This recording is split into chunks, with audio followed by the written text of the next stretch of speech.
আসসালামু আলাইকুম ও রহমতুল্লাহ। মাগরিবের নামাজের পর ছোট্ট একটি দোয়া মাত্র একবার পড়ুন, তাহলে এশার নামাজের আগেই মনের সকল আশা পূরণ হবে ইনশাআল্লাহ। দুনিয়াতে আমলে জীবন যাপনই আল্লাহর কাছে সবচেয়ে বেশি প্রিয়। আল্লাহ মানুষকে ইবাদতের জন্যই সৃষ্টি করেছেন, আর আমল ও দোয়ার মাধ্যমেই আল্লাহর নৈকট্য অর্জন করা সম্ভব। আল্লাহ সে বান্দাদের সবচেয়ে বেশি ভালোবাসেন যারা তার কাছে চায়, আর যারা চায় না তাদের উপর অসন্তুষ্ট হন। তাই কল্যাণের যে কোনো কিছুই আল্লাহর থেকে চেয়ে নেওয়া যাক, এক্ষেত্রে অবশ্যই ধৈর্য ধরতে হবে। আল্লাহ বান্দার উপযুক্ত সময় উপযুক্ত জিনিস দান করেন, সুবহানাল্লাহ। তাই আল্লাহর রহমত থেকে নিরাশ হওয়া যাবে না। সর্ব অবস্থায় আল্লাহকে স্মরণ করতে হবে। আল্লাহর দয়া ও অনুগ্রহের চাদর সবসময় আমাদের আবৃত করে রাখেন। বান্দার যে সময় যেটা প্রয়োজন ও কল্যাণকর, তখনই আল্লাহ তাআলা সেটা তাকে দান করেন। তবে সেজন্য তার কাছে অবশ্যই আমাদের বেশি বেশি চাইতে হবে। আল্লাহ তাআলা বলেন, যদি তোমাদের উপর আল্লাহর অনুগ্রহ ও তার দয়া না থাকতো, তাহলে তোমরা ধ্বংস হয়ে যেতে। আর নিশ্চয়ই আল্লাহ অধিক তাওবাকারী। সুবহানাল্লাহ। সূরা নূর। একবার হযরত আনাস রাদিয়াল্লাহু আনহু থেকে বর্ণিত, রাসূলুল্লাহ সাল্লাল্লাহু আলাইহি ওয়াসাল্লাম এর সঙ্গে বসা ছিলেন। এমন সময় এক ব্যক্তি এসে নামাজ আদায় করলেন। নিচের ছোট্ট একটি দোয়া, এই দোয়াটি পাঠ করলেন। দোয়াটি হলো, উচ্চারণ করছি, আল্লাহুম্মা ইন্নী আসআলুকা বিআন্না লাকাল হামদু লা ইলাহা ইল্লা আনতাল মান্নান বাদিউস সামাওয়াতি ওয়াল আরদা ইয়া যাল জালালি ওয়াল ইকরাম ইয়া হাইয়্যু ইয়া কাইয়্যুম। এর অর্থ হলো, হে আল্লাহ, আমি তোমার কাছে প্রার্থনা করি, তুমি তো সব প্রশংসার মালিক, তুমি ছাড়া কোনো উপাস্য নেই, তুমি দয়াশীল, তুমি আকাশসমূহ ও পৃথিবীর একমাত্র সৃষ্টিকর্তা। হে মহান সম্রাট ও সর্বোচ্চ মর্যাদার অধিকারী, হে চিরঞ্জীব, হে সর্বময় ক্ষমতার অধিকারী। তখন নবীজি সাল্লাল্লাহু আলাইহি ওয়াসাল্লাম বললেন, এই ব্যক্তি ইসমে আজম পড়ে দোয়া করেছে।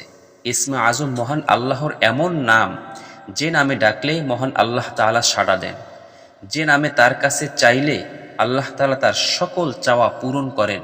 আবু দাউদ শরীফের হাদিস। সুবহানাল্লাহ। আমি আবারও দোয়াটি বলছি, আল্লাহুম্মা ইন্নী আসআলুকা বিআন্না লাকাল হামদু লা ইলাহা ইল্লা আনতাল মান্নান বাদিউস সামাওয়াতি ওয়াল আরদা ইয়া যাল জালালি ওয়াল ইকরাম ইয়া হাইয়্যু ইয়া কাইয়্যুম। বিশেষ করে আসরের নামাজ পড়ার পরে, জামাতের সহিত আসরের নামাজ পড়ার পরে এই দোয়াটি পাঠ করবেন। বান্দাদের দোয়া আল্লাহ কখনোই ফিরিয়ে দেন না। দোয়া কবুলের অবস্থা তিনটি। দোয়া কখনও বৃথা যায় না। তিন পদ্ধতিতে মহান আল্লাহ তাআলার কাছে দোয়া কবুল হয়। যখন কোনো মুমিন ব্যক্তির দোয়ার কোনো পাপ থাকে না, আত্মীয়তার সম্পন্ন ছিন্ন করার বিষয় থাকে না, তাহলে আল্লাহ তিন পদ্ধতির কোনো এক পদ্ধতিতে দোয়া করেন, সুবহানাল্লাহ, দোয়া কবুল করেন। পদ্ধতি তিনটি হলো, এক নম্বরে সে যে দোয়া করেছে হুবহু তা কবুল করে দুনিয়াতে দেওয়া হয়।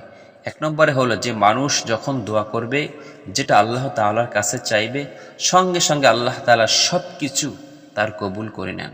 দুই নম্বরে হলো, তার দোয়ার প্রতিদান পরকালের জন্য সংরক্ষণ করা হয়। আপনি দোয়া করলেন, এই জগতে আপনি দোয়ার কিছুই পাইলেন না, হয়তো আল্লাহ তাআলা এই দোয়ার বদৌলতে কিয়ামতের দিন আপনাকে সব কিছু দিয়ে দিতে পারে।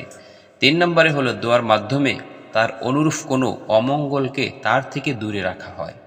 আপনি আল্লাহর কাছে দোয়া করলেন, আল্লাহ তাআলা চাইলে আপনাকে সেটা নাও দিতে পারে, কিয়ামতের দিনও দিতে পারে।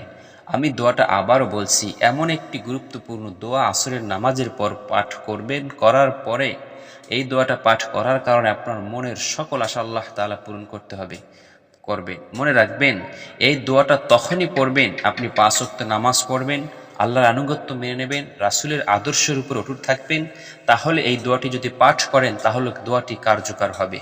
আমি দোয়াটি আবারও বলছি, আল্লাহুম্মা ইন্নী আসআলুকা বিআন্না লাকাল হামদু লা ইলাহা ইল্লা আনতাল মান্নান বাদিউস সামাওয়াতি ওয়াল আরদা ইয়া যাল জালালি ওয়াল ইকরাম ইয়া হাইয়্যু ইয়া কাইয়্যুম। মনে রাখবেন, এই দোয়াটা পাঠ করার আগে কয়েকবার দুরূদ ইব্রাহিম পাঠ করবেন, ইস্তিগফার পাঠ করবেন, তারপর এই দোয়াটা পাঠ করবেন। তারপরে মহান রব্বুল আলামিনের কাছে আপনি দোয়া করবেন। যখনই আপনি দোয়া করবেন, আল্লাহ তাআলা চাইলে আপনার সকল দোয়া আল্লাহ তাআলা কবুল করে নিতে পারে। সম্মানিত দর্শক, আজকের ভিডিওটি এখানে শেষ করছি। ভিডিওটি ভালো লাগলে চ্যানেলটি সাবস্ক্রাইব করুন এবং ভিডিওটি শেয়ার করুন মানুষের উপকারের স্বার্থে। আপনার একটি শেয়ার যদি মানুষের উপকারে আসে, হয়তো আপনি অনেক সবের ভাগীদার হবেন। আবারও দেখা হবে নতুন কোনো এক ভিডিও নিয়ে। ততক্ষণ পর্যন্ত সবাই সুস্থ থাকুন, ভালো থাকুন। আসসালামু আলাইকুম।